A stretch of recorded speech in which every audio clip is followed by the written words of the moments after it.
So welcome to the Courageous Nerd YouTube channel. My name's Connor. I'm joined today by actor Mark Jackson from the Orville. Mark, how are you doing today? I'm doing well, thank you. How are you? I'm doing fantastic, and I suppose we should, I guess, point out that we're recording this the day after that historic England win. You know, the ladies and the football, and obviously Yes. both of us being from the UK, it seems kind of noteworthy to point out, I guess. But Yeah, it was fantastic. We watched it. We'd been to yeah. the pub and then we actually came home to watch the second half and we saw that second goal go in. It was great. Yeah. Mhm. Absolutely, yeah, and I suppose to change tack quite abruptly. Obviously, people know you as an actor. I guess mainly for the Orville, you've been in that since 2017. So I guess past 5 years or so, 3 seasons at the moment. And yeah, you play Isaac, right? I suppose like for anyone who doesn't know about the show or Isaac, could you maybe set it up for them? That makes sense. Yeah, Isaac is an artificial life form from Hmm. a race of artificial life forms from the planet Kailan. Hmm.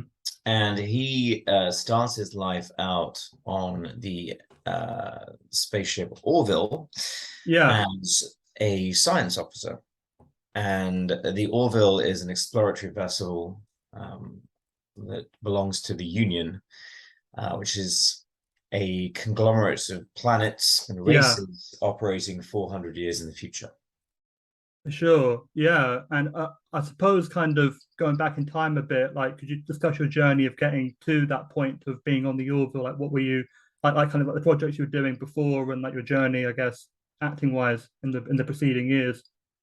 Yeah, I've been acting since 2006 Okay.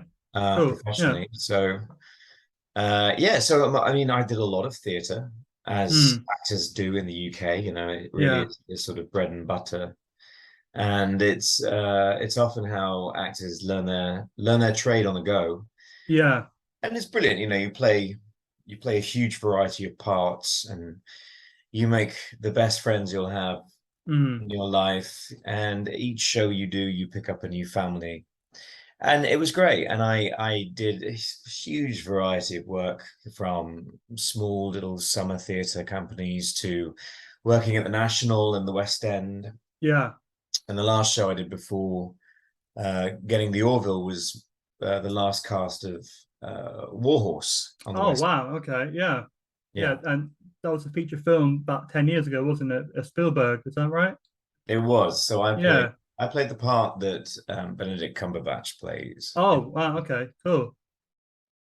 So yeah, so I mean, it was I was steadily working as an actor, and then this completely bizarre audition came up. Yeah. Uh, so I went for it. Yeah.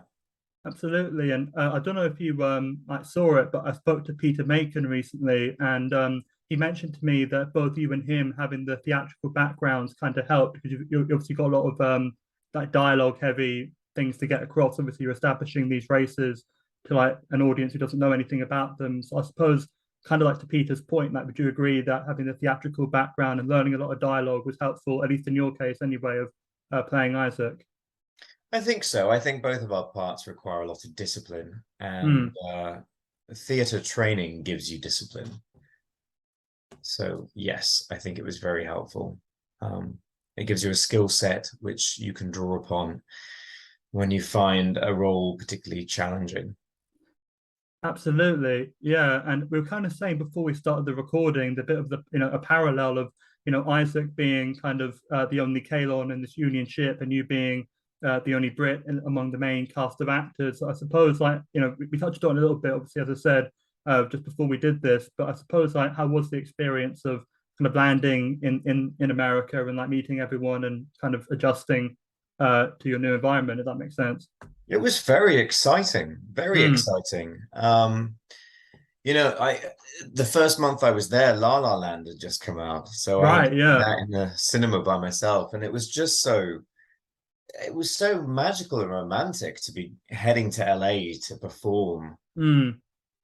in this big TV show, and it was science fiction, and it was to play an alien, and I Mm. mean I always loved Star Trek, and I've always loved sci-fi, so it Yeah. was a complete dream come true. I was so lucky. And I'm I like submerging myself in different cultures, and America was not strange to me. I've been to America quite a few times before. Right, fair enough. Yeah. My parents even lived there for 4 years Okay.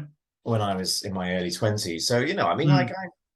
it was great. It was just so fun, and everyone was very welcoming.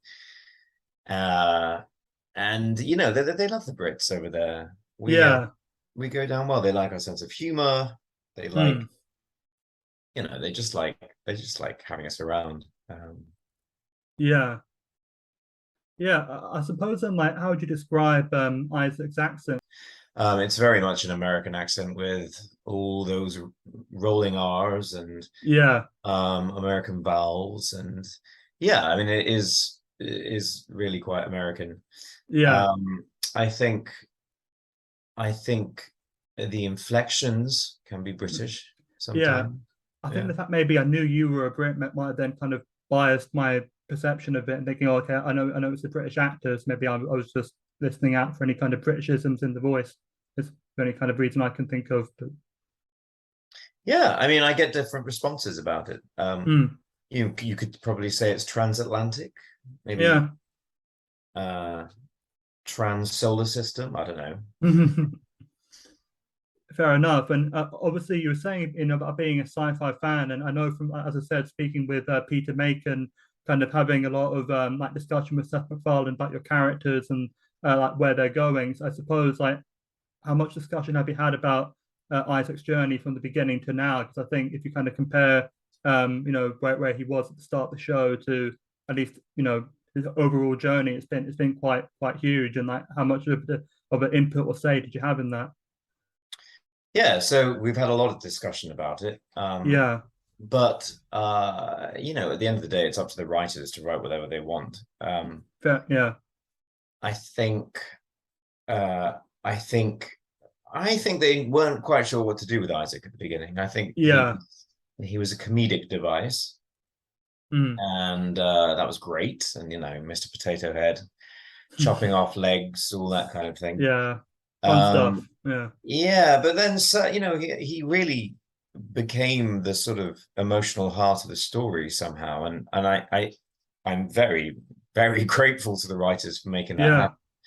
Um, I mean his personal journey through season 3 really mirrors the greater journey of the ship through season 3 of Mm. the crew. It is um he's been thrust center stage in his own journey, but and he's taken the crew and the Orville with him. Yeah. Yeah, it's been quite a miraculous Mm. journey for him, I think. Yeah. Yeah, I've actually been sitting with someone recently because they're watching the show for the first time. So like a lot of like the first season stuff is now fresh in my memory than it would have been otherwise. And even Mm. like that first scene where Ed's meeting the crew, kind of the way he's setting it up, like and then the fact that the Kailan kind of being very prejudiced and the Mocklans only being like a single gender species, and that it becomes such big dramatic, plot points later. But it's kind of like played out in that first scene. Or Yeah. that's a funny thing I heard at the bar or something like that. You just kind of says like it's some funny thing he's heard, and then it kind of comes around in such a dramatic way later. I think it's really great writing. It is, and I suspect Seth always had these stories in mind, Mm, and it's all credit to him for being able yeah, to set it up so casually and in such a trademark Seth MacFarlane way that people get the humor, they get the undercut yeah, uh, satire, which is great. But then at the same time, they also get heavy, weighty, meaningful, and real emotional stories, mm, um, which will always be a fantastic vehicle for the comedy. So it works. It works really well. absolutely. And I suppose obviously it's a bit of an obvious comparison, I guess, but Isaac compared to something like C3PO, and I guess like from a practical sense, like both you and Anthony Daniels have been the person in the suit and doing the voice. I suppose like from your perspective, how does like one influence the other? Like you kind of like are you conscious about how you move because you know how you'll like say the lines in ADR later, or does that kind of like marry into each other at all, if that makes sense? Well, we all made a conscious, very heavy choice to move away from anything like C3PO. Yeah, yeah, yeah. Um, how does the suit affect the voice and the voice affect the Yeah, suit? yeah. Because I feel like if you're kind of like when you're there in the moment, you kind of think, well, I know how I might deliver this line, vocally, so I might try and move a certain way to kind of help get that across, if that makes sense, or you're not really able to factor that in. Well, yeah, I mean that's just acting, isn't it? I mean Yeah. every moment an actor moves or Hmm. speaks, they do it in a certain way to convey whatever it is they're trying to convey. So yeah, I mean, absolutely. Um, yeah, Isaac's very precise. Yeah. He's efficient, and he's an efficient machine that doesn't see any point in wasting any energy on anything that wouldn't be Mhm. 120% communicative. Yeah. Um, so yeah, so absolutely, yeah. Yeah, for sure. And even as you say, kind of like touching on Isaac's personality and just like his bluntness, I feel like if he was in 2022, like, just being that blunt, he wouldn't get away with a lot of stuff. I think in most conversations, someone says something, he just completely like shuts it down. So like, I suppose even like in the context of like the cast of this show, I mean, do you kind of think about, well, I don't want to make him like unlikable or kind of just seem like mean spirited because obviously he's very kind of stoic and not a lot of emotion obviously, so that you kind of, I don't know, I'm really trying to get at, but just kind of I'm conscious of the fact that he could come across as a bit kind of unlikable, and like do you try to factor that in to your performance? How are you on season 3? Yeah, You are okay. I think whether Isaac is unlikable or not, yeah, generally he doesn't generally care. He yeah, doesn't have emotions as such. So in fact, it's very important that he is unlikable at the start of season 3. yeah, Uh, yeah, yeah, yeah, but that's nothing to do with my performance as such. That's to do yeah, with the actions of this yeah, his actions, yeah. And his actions aren't really anything to do with me. That they're up to the writers to right, come up with. So I think it's uh I think it's tricky with Isaac because if I was playing an emotional creature, yeah. yes, it might be a relevant question because would you want him to be likable or not? I mean, it's not really an actor's job to make someone likable or not. Well, yeah, yeah, yeah. No, I mean, it was just more of a question of like not wanting people to think, well, hang on, well, he's just like unpleasant, so we'll just not really think about him and just kind of focus on. I mean, yeah, but I mean, I do like to see where you're going though, because and especially with what he did and the role he's played in the show, like I can see what you're saying for sure. I don't. I'm not an act. I haven't become an actor to play roles that people Yeah, necessarily yeah, characters people necessarily like. But yeah. he seems to be well liked. Yeah, yeah, yeah. But and I think kind of like for the reason that I'm saying is that he can be like refreshingly honest because he doesn't have a filter, right? So he Yeah, probably says he things can that other characters would just not say, and that might endear him absolutely. in a sort of backwards reverse psychology way. Yeah, and we all know people like that, Yeah, and I think we all kind of like them for it, don't we? Yeah. yeah, for sure. Um, Maybe in the moment it's a bit inappropriate, but generally it's great. And does the world need more of that? I don't know, really. Yeah, As long as it's truth, then sure. Yeah. yeah. And actually, what we were just saying kind of goes really well into the next question I had written down because, obviously Isaac can be very stoic, but he's got a kind of great connection with the Finn family, and that kind of started back in season one with Into the Fold, I think was the name of the episode when they were stranded on a moon, I think, Hmm. right? Yeah.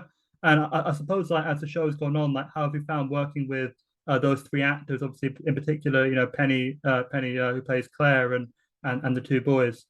Such joy. I mean, Mm. we're a little set family. It's great. Mm-hmm. Penny's fantastic. I mean, you all know Penny from countless shows. Yeah, She's an classics. absolute Yeah. class act of a performer. she's very generous. You know, she always brings wonderful things to her performances, and it's always a pleasure to do a scene with her. She's got hella energy. I don't know where the hell she Mm. gets it from, but you know, she can go all day and still deliver right at the end of it. And they're long days on set. You know, we're talking at Mm. least 12 hours. Yeah. And the boys, I mean, I've seen the boys grow up, really. They were Yeah. quite small, and now, I mean, BJ's taller Yeah. than me. Huge. Yeah. Shot up. Yeah, and I'm not that short. Mm. 5'11", kind of average. Okay. But he's you know, he's over 6 foot now. Yeah. And even Kai is coming up. So yeah, you Mm. know, I mean, like it's great, and every time I see them, it's wonderful. And what's really nice is the kids are great with each other. You know, they're different, they're quite Yeah. different ages, but they were always brilliant on set with each other. And actually, I've gotten to know their parents, and Oh, cool. That's yeah, great. you know, so it's been great, and you know, it's not over. So Yeah. Onwards and upwards, I guess, like just continuing on. And because obviously, again, as when we're recording this, we don't know, well, at least or we don't know, the fans don't know if there's any more to come. But I mean, I think people certainly hope so. There's definitely, I think in the like recent season with the episodes that have come out, like the fan base has just grown. You know, it's like been really ambitious storytelling, and I think more and more people are finding the show. I mean, would you agree? yeah, it seems so. The social response to this season has been Yeah. really spectacular. I mean, really fun to engage with. Orvillian fans are Mm. awesome. So we're moving on to Disney Plus in the States Yeah. on the Yeah. 10th of August, which is a big deal because it hasn't been playing on Disney in Disney Plus in the States. It's been playing on Mm. Disney Plus everywhere In else in the world, pretty Yeah, much. such as So here. Yeah. that's quite an interesting move from Disney. It feels like they want it to reach a much bigger audience, which is Yeah. great. You know, I think so many households have Disney in the States. It's a captive audience. They're all the people who love Star Wars. Mm. You know, it's all the Marvel universe as well. You know, I think it would be really interesting to see what those fans think of our show. And Absolutely. yes, fingers crossed for more, of course. Yeah. Hashtag renew the Orville. Absolutely. Yeah, because I think some people, I mean, I don't think it was a majority, but I think some people, when they heard the Disney Plus announcement, assumed that Hulu didn't want to move forward with it, but that's not the case. Obviously, then it's still going to be on both. It's just added to Disney Plus. It's not leaving Hulu. Yeah, Yeah. exactly. Yeah, Yeah. but it's Cool. only Yeah. happening after it's all streamed on Hulu anyway. Yeah. For Um, sure. so it's Mm. very exciting indeed. I think it's gonna well, listen, I think the show appeals to entire households. I've had Mm. families come up to me, and you know, mum, dad, and two little kids, and they say, "Oh, Yeah. we'll watch it together," you know, and like I think that's a real winning formula for a show. Mm. And I think the stories are great. I think, you know, Absolutely. the content is interesting, it's meaningful, it doesn't talk down to its audiences. Mm. It you know, genuinely tries to engage them. And then, you know, throw in amazing special effects, a live orchestra recorded for each show. You know, like it's a classy piece of television, and I think Mm. Seth has really done an amazing job. Yeah. And Hands down. we're sort of presenting it to the world right now and saying, you know, if you want more, let us know. Yeah.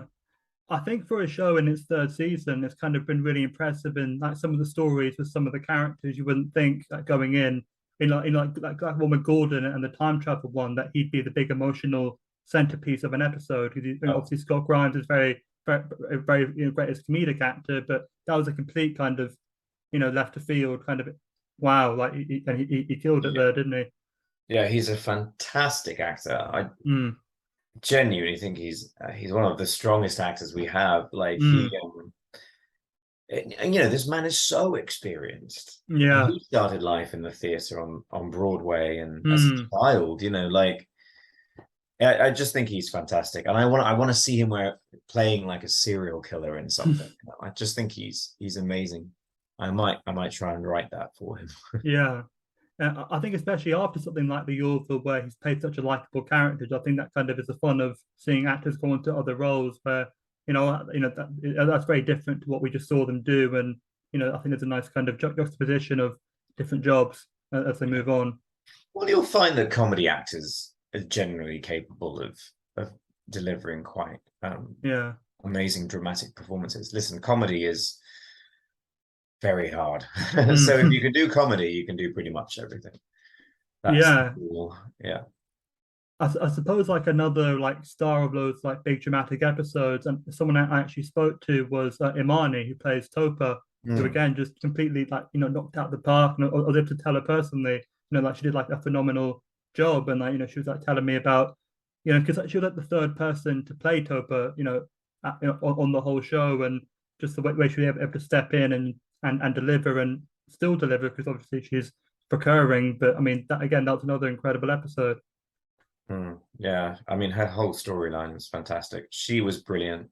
We were Mm. in New York last week promoting the show and discussing that specific episode, and it was yeah, it was great. I mean, I think that episode, her performance means and Yeah. will mean a lot to a lot of people. Yeah, it's such an honor to be able to be part of storylines that affect people in a positive Mm. way. Yeah, it's Yeah, great. because it's great. It's a great metaphor because obviously it's set in space. It's like a lot of like futuristic stuff that isn't, relatable to 2022. Yet at the same time, the issues that have been presented, if you kind of look past like, okay, the fact that it's an alien or the fact that it's someone in 400 years in the future, you can kind of see how I know that this is similar to what I might be going through, what someone I know might be going through. And it's like there's Mhm. a universal sense of storytelling, regardless of what kind of creature the person is or when in time they are. It's, you can relate on some level, which I think is really powerful. Yes, I absolutely agree. It's one of science fiction's greatest sort of abilities is to create worlds that people aren't can won't be threatened by, so that they can embrace whatever's happening within them. Yeah. There's you can be really clever with sci-fi in ways that you can't be with just normal dramas or whatever. Mm. Yeah, it is. It's amazing, but it comes with great responsibility to get it right. Um, Yeah. and I think Seth and the writers do that. But it's a very fine line to tread Mm. to make sure you don't go too blunt with whatever points you're trying to make.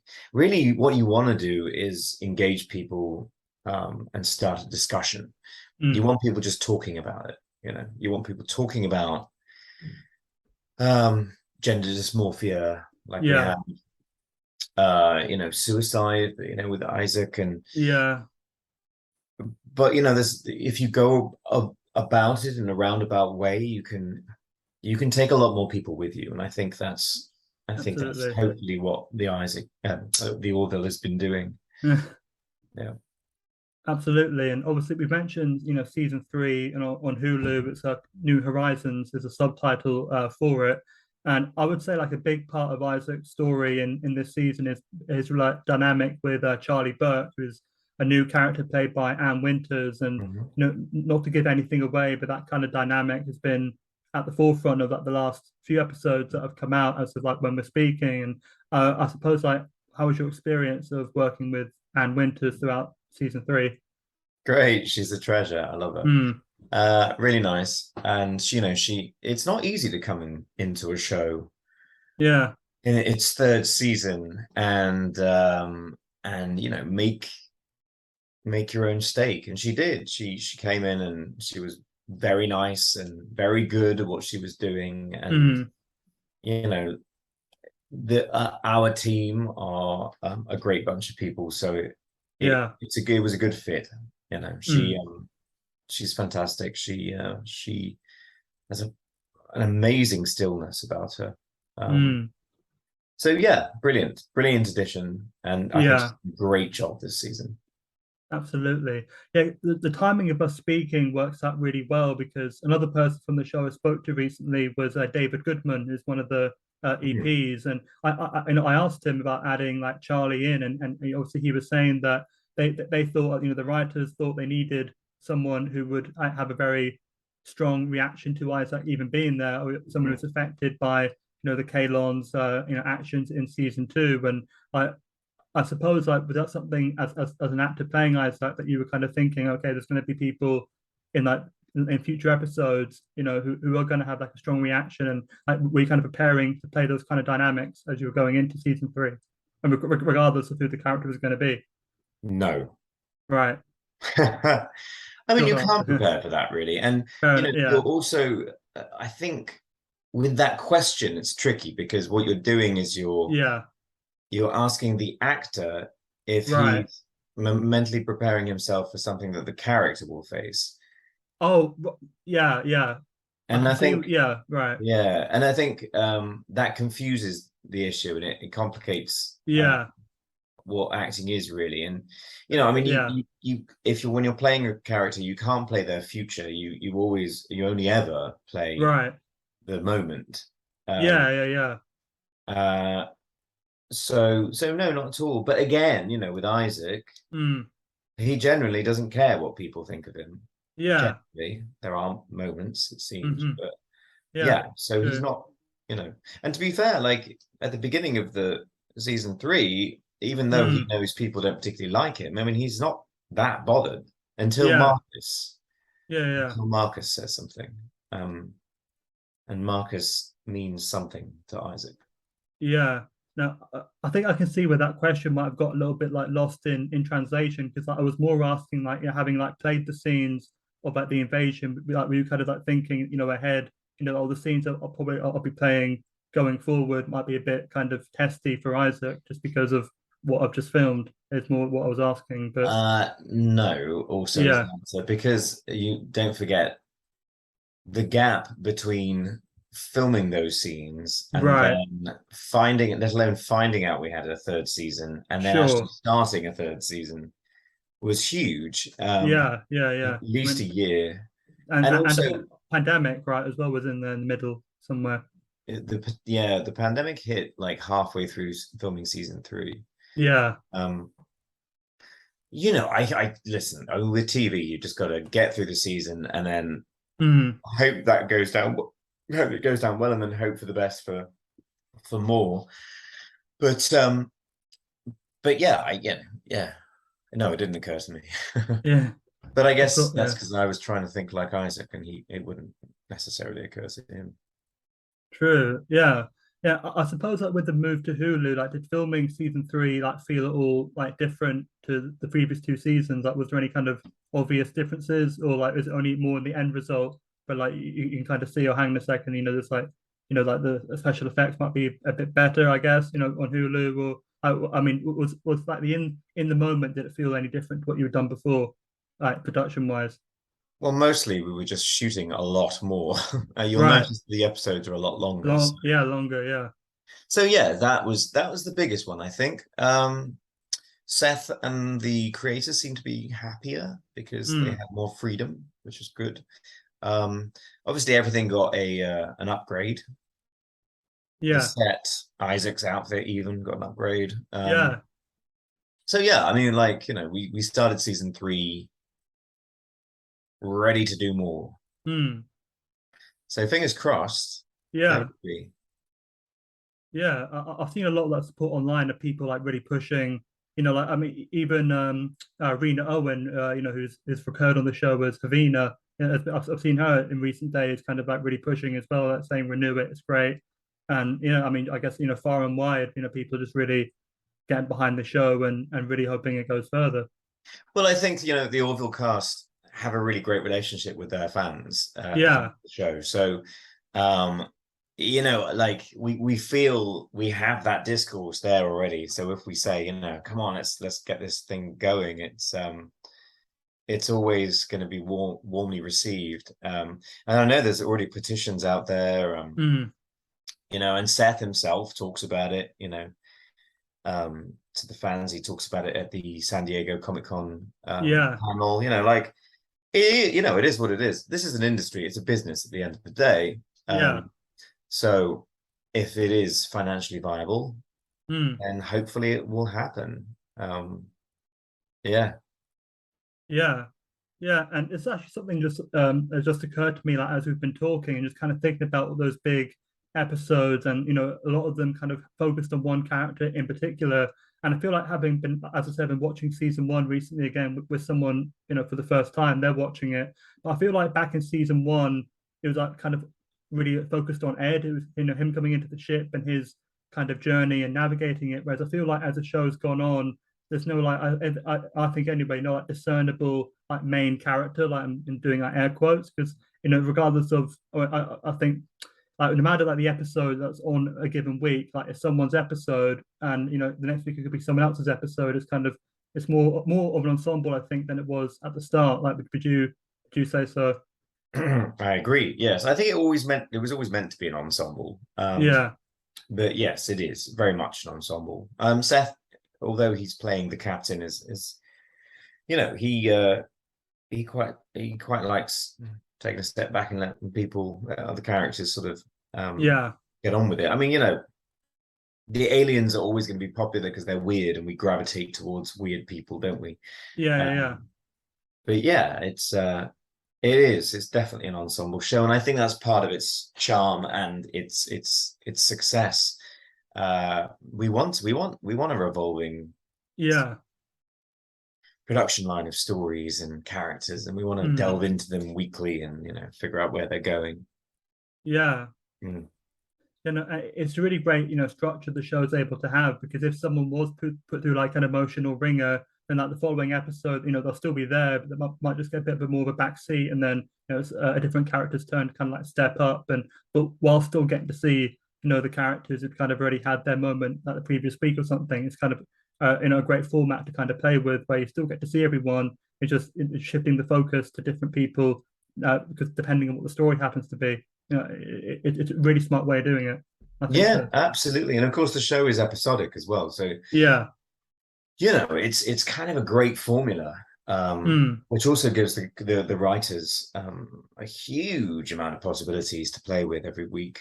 But the skill though is threading storylines through Yeah. that, and keeping the embers of storylines lit, so Mm. that by at the beginning of the season you can have an episode that deals with one character's journey, and at the end you can tie it in, and Mm. they will have changed and they will have moved on some way in their story, and it Yeah. ties in within the other main stories at the end. I mean, it's no small feat writing a Mm. TV series, and I think we're very lucky on the Orville to have such a fantastic team. Yeah. And I suppose it's been quite interesting as well that you're building this universe like from scratch. Like you're not like some addition to a previous existing universe. I mean, I've definitely read that there was things that Seth MacFarlane had like brought back in later episodes or later seasons that he hadn't originally intended to, like like the character Talea. I read about, and I don't know if it's true, was meant to only be in that initial episode, but apparently he liked the way the storyline was going, so he brought the character back and kind of made it more of an ongoing thing. And I suppose like as this universe has got built up as a series has gone along, like is there anything like that you've really enjoyed seeing it be expanded? Yeah. You're right. I mean, there aren't any rules. If you're making your own universe, Mm, you can effectively do what you want. It's been great to see certain actors come back, and it's been great to revisit planets and mm, races, and actually to delve deeper into those races. And I mean, when I was growing up, I always found that the most fun about science fiction, yeah. the intricacies of an alien race, and what they eat, Mm, how they spend their free time, what they do to relax or whatever, like mm, it's so different for each race. And I think the Orville is very good at going into those details. You get the behind the scenes sort of yeah. aspect to it, and I like that very much. It's quite interesting when you go when you see the Union Council sitting, Mm, You'll spot and recognize races that have been in past episodes that mm, the universe of the Orville has not forgotten about, and yeah. they bring them in, and I like that very much.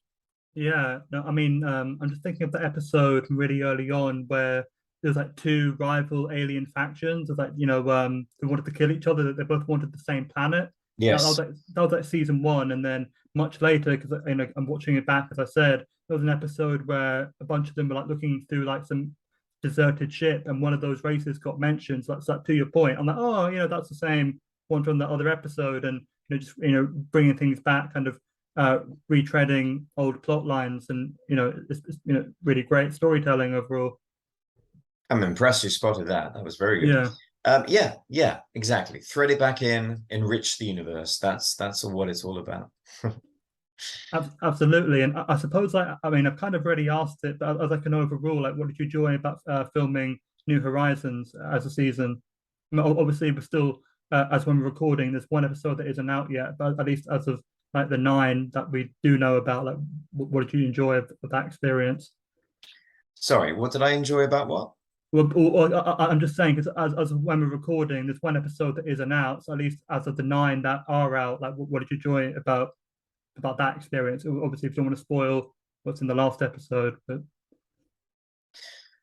I mean, listen, working on the show is fantastic. It's yeah, hard work, long ass days and some difficult material, but at the same time, it's absolute joy yeah, bringing these movies to life for people effectively. And yeah, I mean, of course, I've enjoyed every moment of it. It's been great. Anything specific? I mean, mm, my brilliant family of the cast and yeah, uh, it's been amazing to originate the part of mm, Isaac, and to watch his journey develop, and to have some hand in how it develops. And yeah, I think it's great. This is a mm. huge honor. It's fantastic. Yeah. And again, like my perception of episodes is a bit muddled because I'm watching up to date and also going back with the person I'm rewatching with. But I was watching an episode recently that had a lot of Kailan in it, and I'm wondering then, because obviously you were the first person to play a Kailan, are they all essentially imitating you, or did you kind of like give any advice as to like, okay, this is what I've been doing, and obviously we're meant to be the same species, or there's kind of themselves just use their instincts of how they thought that it should be played.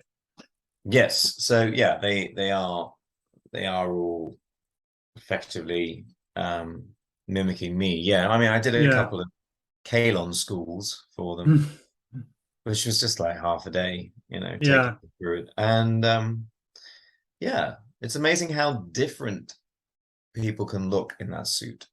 Yeah. I've always thought that was quite interesting. But yeah, I mean, they're all meant to be pretty similar, aren't they?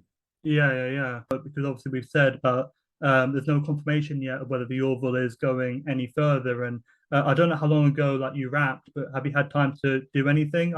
Any other projects that you can talk about? Yeah, I shot a movie in September, so Okay. hopefully that'll be coming out at some point.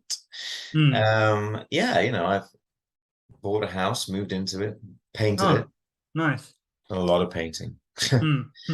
I've just been getting on with a bit of life, really, because the Orville does get in the way of that somewhat. So, Yeah. yeah, it's been great. It's been nice. It's been a very hot summer, as I'm sure Hmm. you're aware. Yeah. Yeah. Um, but we've been promoting the show as well. I have been for the last 3 weeks in the States, so Hmm. nice to be home now. And yeah, I mean, I'm an actor. We all just audition all the time, and that's what we do. Yeah. It's like one of those things. So we'll see. Lots of things could potentially pop up when you least expect it. Hmm. Absolutely. And it's actually the last question I had prepared. And I suppose, like, I mean, you touched on it a bit already just in that last answer, but I suppose like, in like a wider sense, like, what would you like to accomplish with what's left of this year or even just going forward? Like, do you have any like goals that you've set for yourself? Um, oh, wow, gosh. Mm. Just Yeah. keep working. Mm. keep working, be happy, share the love. Mm. I mean, I think you must have spoken to a lot of actors in the past. Yeah. And actors never know what the hell is going to happen to them Mm. next week, let alone next in the next few months or the year. I mean, you've just got to roll with the punches a bit as an actor, and make the most of whatever comes your way. Mm. I never thought I'd be, 6 years ago, I never thought I'd be Yeah. doing the third season of a science fiction show for Disney or Hulu or whatever. It's like Mm. it's absolute madness, and you really have to go with it. Absolutely. Well, I mean, obviously, then best of luck. Well, hopefully with the Orville going forward, still one episode to come out, and hopefully there's more to come after that episode. But I guess just in general, best of luck with everything, going forward, and all the best. And take care and stay safe. Have a good one. Thank you very much, Connor.